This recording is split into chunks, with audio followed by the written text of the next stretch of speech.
Hey everybody, welcome back to the channel. I apologize for the sort of dry spell the last week and a half or so without a video. I had to travel to San Francisco for work, and but I'm back now, and I have a bottle that was delivered actually while I was gone.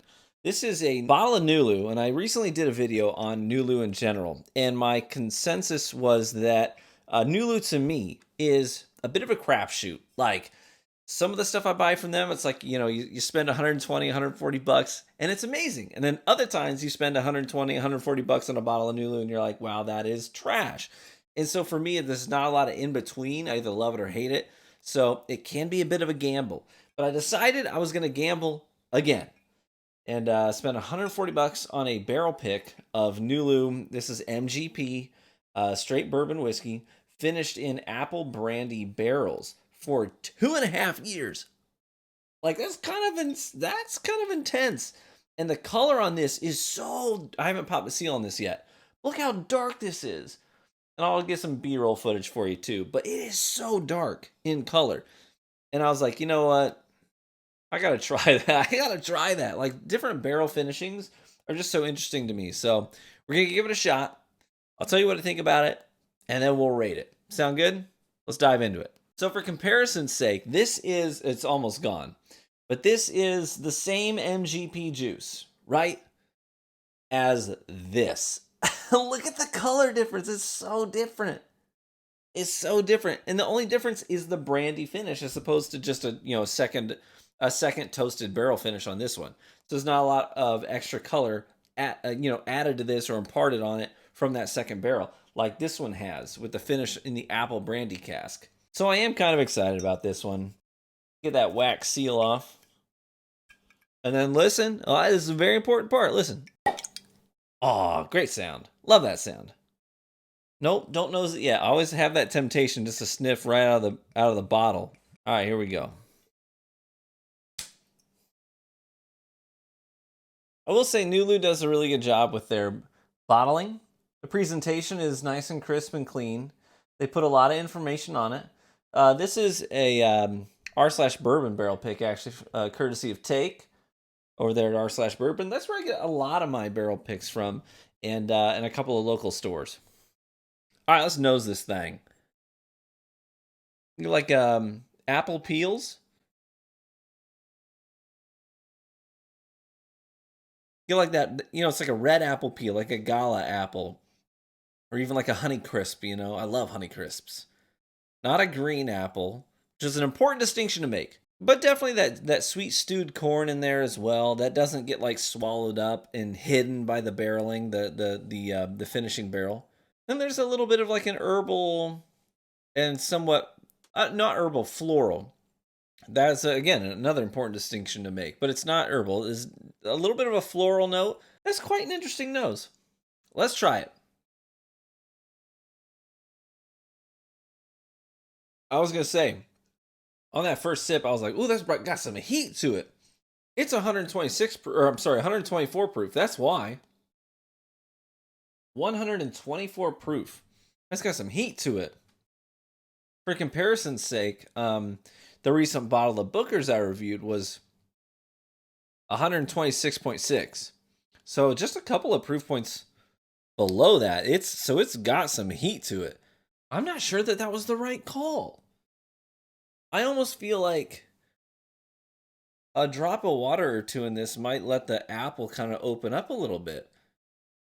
But I get more dark fruit notes on the palate than those bright, appley notes. It's pretty thick. It coats the glass, just kind of leaves that residue behind. If I get any apple fruitiness on it, it comes on the tail end. Most of what I'm getting is really just like a really matured bourbon, a lot of oak, a lot of that ethanol heat on the palate, that sweet stewed corn up front, and maybe like the last thing it says on its way out the door. Like the finish lingers, but it's all oak and your butterscotch, a little bit of brown sugar. And maybe like the very last thing it says on its way out the door is like, oh, by the way, apple. You know what I mean? It just like throws it in at the end. And I guess maybe I was just really hoping for it to be a little more apple forward with this whole finished in apple brandy barrels.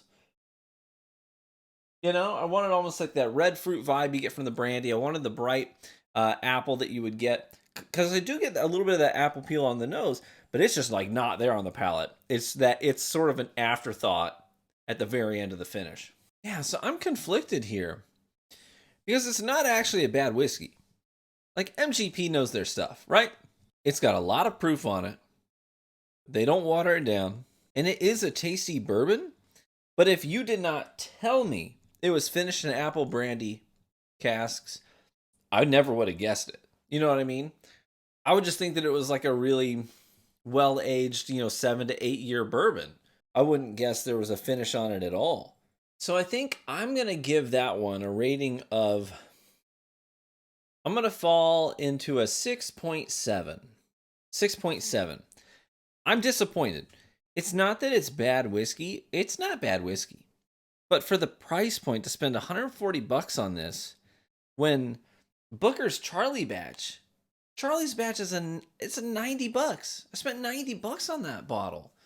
And it blows this out of the water all day, every day for a well-matured, well-aged bourbon. So the fact that this is $140 advertised as apple brandy barrel finished, it just misses the mark. Not narrowly either. Like it was a wide off of the target there.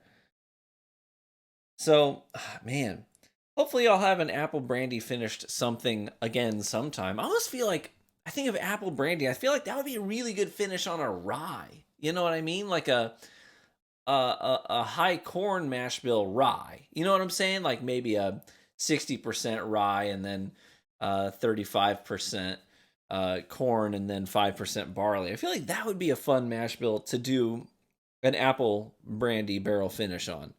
But this is just not doing it for me. It's not that it's a bad whiskey, like I said. It's not. It's good. Is it $140 good? Not, like, no shot. no shot is it worth that. So Nulu continues to be hit or miss for me. And here's the thing, like, MGP knows their stuff. MGP does a great job. But if I'm going to spend money on an MGP product that's finished, less expensive and infinitely better. Like the rosé cask finish on Penelope in general, right? If you don't know, I've done some Penelope reviews in the past. I really like Penelope, but they're MGP juice too. In fact, they recently got bought by MGP. So Penelope was buying barrels from MGP, and doing their finishing on it and bottling it and making a great name for themselves. And then MGP was like, hey, you know what? You guys are doing really cool things with our product. Can we just buy all of your stock back and buy your brand? And they were like, the offer's good, sure. So Penelope is now owned by MGP. So I think as far as like taking MGP juice and doing something good with it, Penelope's kind of at they're at the apex right now. They're at the pinnacle. They're up on top of the mountain. And Nulu has just consistently been inconsistent. That's the one consistent thing about Nulu, is that they are inconsistent. Sometimes it's real good, sometimes it's just not. And for me, this one's a miss. I had really high I am kind of bummed. I'm not going to lie to you. I'm bummed because I really wanted this to be phenomenal. Like, I was really looking forward to cracking this thing open and getting that apple brandy up front, and having that be a major part of the tasting notes. And it's just not. I don't know if it's the heat, the fact that they didn't proof it down. I feel like they should have. In fact, I do have a glass of water here. Put a couple drops of water in there. See if it opens up anymore. So with a couple of drops of water, that floral note comes more forward on the palate, like it was on the nose. But I'm still not getting any more apple brandy. So I think I got to stick with that 6.7. It's a decent bourbon, but as advertised, no. At the price point, it's a no. So 6.7 is where I fall on it. So sorry, Nulu, this one's not doing it for me. So far, I think the best Nulu juice I've had was it was a French oak finish that they did that I thought was really, really tasty. It reminded me of like French toast. It tasted like French toast, syrup on it and everything. It was really good. But man, so many of them lately have been misses for me. I'm just not sure that I can justify another purchase of Nulu in the immediate future. Because I've probably had like 5 bottles from them so far that I've bought, not just paid for a tasting of or had some at someone else's house, but I've bought 5 bottles from them at this point, and it is just always hit or miss, which would be an easier pill to swallow if these bottles sold for $60. But they don't. They sell for, 100, 120, 140 depending on which bottle you're getting. So, it's a really expensive gamble, and I can't endorse this one. Hey, thank you so much for my Patreon supporters. I really appreciate all that you do, for the support that you offer. Always like our interactions there on Patreon as well. So if you're interested in getting involved in that, feel free to check that out. The link is in the description. And that's a great way to fund bottles that I pick up, because all these well, not all, most of the bottles that I pick up to review on the channel are funded by the Patreon money. So thank you so much. It really does mean the world to me. And I really look forward to tasting more of these with you, because this is kind of fun for me. So cheers. May you live richly and get better with age. Be warm and well fed, my friends. We'll catch you in the next one. Bye-bye.